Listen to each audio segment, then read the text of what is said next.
horse racing fans, and welcome to the Sport of Kings, your window into the world of horse racing. On today's show, our own Carmen Thomas makes a return to the track announcer's booth. We'll look at Round Table, the greatest turf horse ever. Our trip down memory lane features Wonderkind. Our salute to the champions. Hey, today we feature the 1990 Breeders' Cup Sprint. And our race of the week features the Langley Stakes. Now here he is, BC's ambassador to the world of horse racing, Mr. Tommy Walski. One of the most difficult jobs at any racetrack obviously would be that of the racing announcer. Don't believe me? Watch this. Smelly is flying on the front end. Will Lacey now picked up the scent of Smelly, and he's second, 2.5 off the leader, Smelly. Smelly's got plenty left for the straightaway. They come for the final 8th of miles. Smelly has a lead. Then JR's Horizon and Flying Feet. Oh, the sweet, sweet Smelly of success. Bursting through, Pinocchio.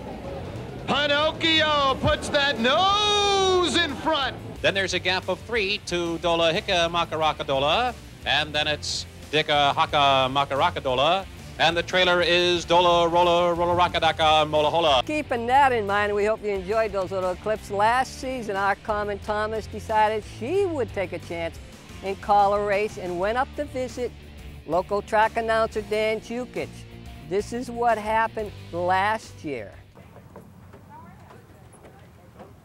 Hi, Carmen. Hey, Dan. Are you ready to try and call a race? I'm ready. Are you sure you got all the horses down? Any last words of advice? Just take a look at the horses when they go into the gate. Try and correlate the numbers to the colors that the jockeys are wearing. But you're going to have a little tough time in this one because we get an entry in here. And with an entry, they don't start out of 1, 2, 3, 4, 5, 6. They're going to be staggered in that gate. So, Carmen, there's the binoculars. Okay. There's your program. Thank you. We'll get you a headset.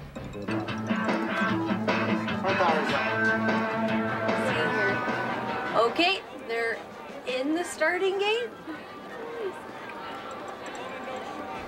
And there they go. The horses are out of the starting gate now. They're going pretty fast there. Looks like early lead would be the one that Nikki's on. Got that kind of pinkish silk going on there. I think that is. Just a second, I just need to look at the program here for a second. Caledonia Road is in the front there, and second is Pedro. Yeah, Pedro. Nihilator is second. Okay, they are already through that first turn there. And yeah, the third and the fourth horses there are kind of close. I can't actually see. Yeah, sorry, I don't know. The early trailer is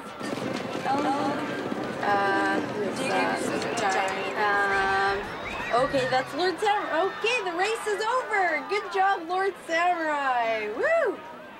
After that session with Dan Jukic last season, Carmen vowed that she would come back stronger than ever. This year, she went back on the roof, and let's see how she did. Hello? I'm back, Dan. Oh, no! No, I swear, Dan, this time I'm going to do a really good job calling a race. All right, then you get one more chance. Okay, let's go. All right.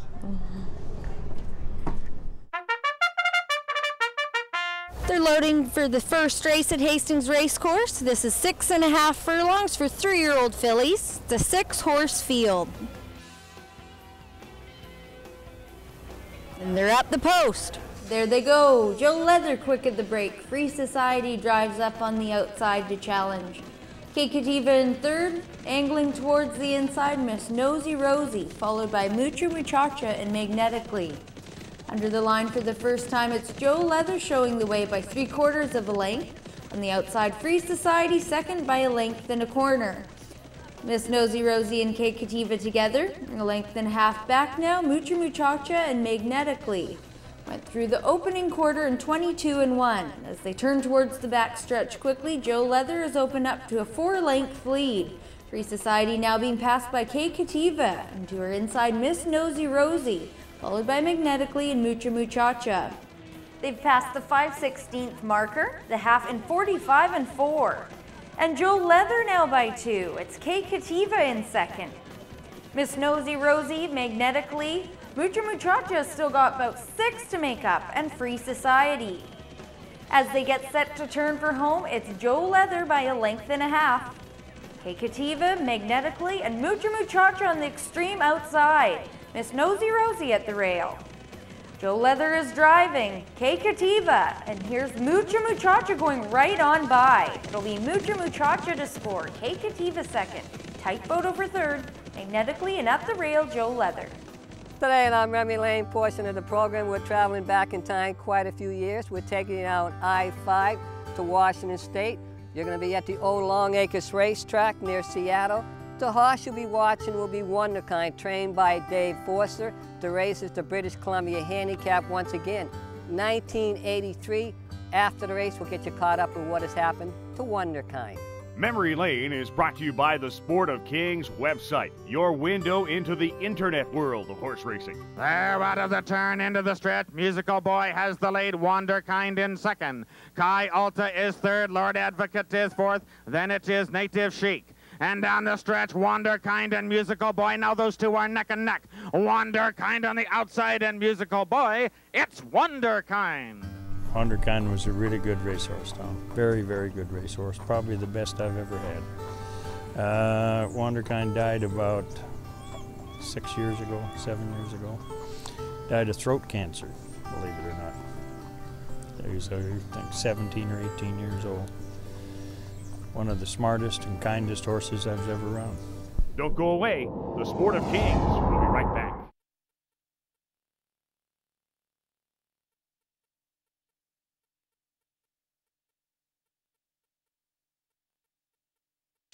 Now to get you up to date with all the happenings in and around the track, let's saddle up with our own Carmen Thomas. Hastings Racecourse's leading apprentice jockey Justin Stein made his riding debut in Woodbine last week. Stein picked up mounts last Wednesday and Thursday, and it wasn't long before he had a win. I caught up with Stein this week to ask him about the trip and how it felt to win at Woodbine. It's a good experience, you know, trying a new track and trying the mile track out. It's a lot more open, you know, you have a lot more time to sit and wait, and you don't have to rush into the first turn, so it's a good experience. This was also the chance to set the record straight on whether or not Stein plans on leaving Hastings permanently to ride at Woodbine. I don't really have any plans, and if I do, I'm not sure when it would be. Maybe next year, maybe at the end of this season. Coming up tomorrow is the richest stakes race in the Northwest, coming from Emerald Downs in Seattle. It's the $250,000 Long Acres Mile. This race has drawn horse nominations from all over, including California, Washington, and there are even a few local horses nominated. Recent BC Cup Classic winner Roscoe Pito is one of the potential local runners, as well as Quiet Cash. Also running tomorrow at Emerald Downs is the $100,000 Emerald Breeders' Cup Distaff. Once again, local horses are taking part in this race. Trainer Dave Forster has 2 horses slated to run. That's Socorro County and Summer Symphony. As you may recall, Summer Symphony was last year's BC Breeders' Cup Oaks winner. And don't forget, racing fans, you don't have to travel to Seattle to watch these races live. They will be simulcast here, and you can also bet directly into U.S. pools for these races. That's because Emerald Downs is now one of the tracks that Hastings has commingling partnership with. Recently, adjustments were made to the track surface here at Hastings Racecourse. Metamucil was added to work as a stabilizing powder, binding together the water, dirt, sand, and fiber which make up the track surface. This will make for a safer track as horses can get a better grip while they run. There's a new food voucher program at Hastings eligible to all grooms and hot walkers. The program is available through the Winners Foundation. I spoke with Program Director Joe Gray earlier this week and asked him what the program is all about. Well, the voucher program was started by HEI and the Winners Foundation got together, and it's for the lower income people on the backside. They get an extra 33% off their meals, and it's just a great thing for the low income people on the backside. Racing fans may have noticed, in addition to the racing program, now in the center of each program is a section called Program Basics. Great Canadian Gaming Corporation and Hastings Racecourse have added this section to make the program user-friendly. It covers all the program basics from where you'd find the horse's name to reading past performances. And don't forget that the annual yearling and mix sale is coming up in a few short weeks. The sale begins with the CTHS Yearling Parade on Monday, September 12th. This is also the day you can purchase brood mares or weanlings. Then the yearling sale takes place the following day, September 13th at noon. I'm Carmen Thomas, and now you're back on track. Perhaps one of the most controversial subjects when it comes to the sport of horse racing obviously would be weight. Horses carrying weight. There's an old adage that too much weight can stop a train. The piece you're about to watch features the legendary horse from the 50s, one of the best turf horses ever to race. That would be Round Table. During his career, Round Table carried weight of over 130 pounds 25 times and won most of those races. Once again, he was voted the best grass horse ever in the sport of thoroughbred racing. Let's take a look at this remarkable feature produced by the late racing historian Joe Burnham, narrated by LA disc jockey Pete Smith. You've asked for features like this, we're giving it to you.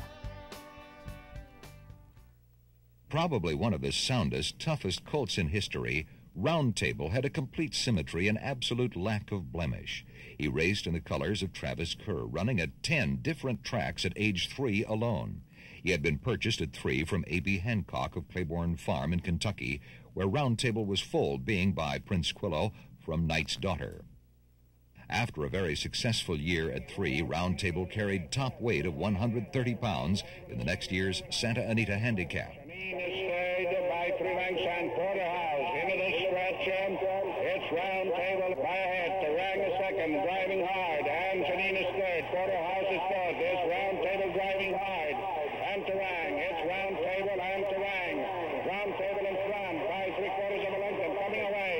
They come down the run for this Round Table winning it. Going away by 2 lengths. Terang is second, 3 lengths. Porterhouse is third.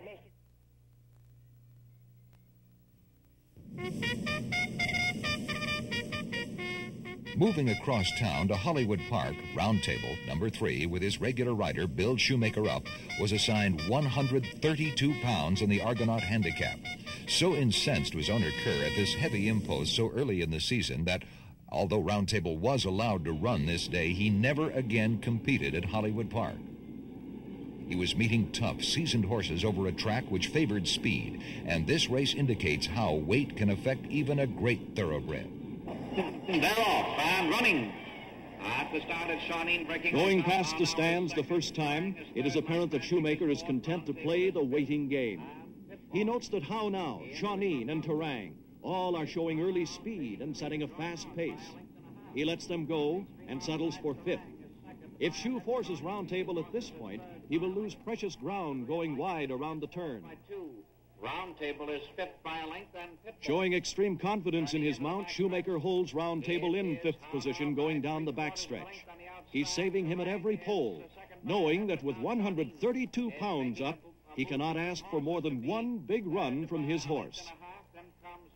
Heading into the far turn, Shoemaker sees that the time is now to go after the leaders. He takes Round Table to the outside of Like Magic.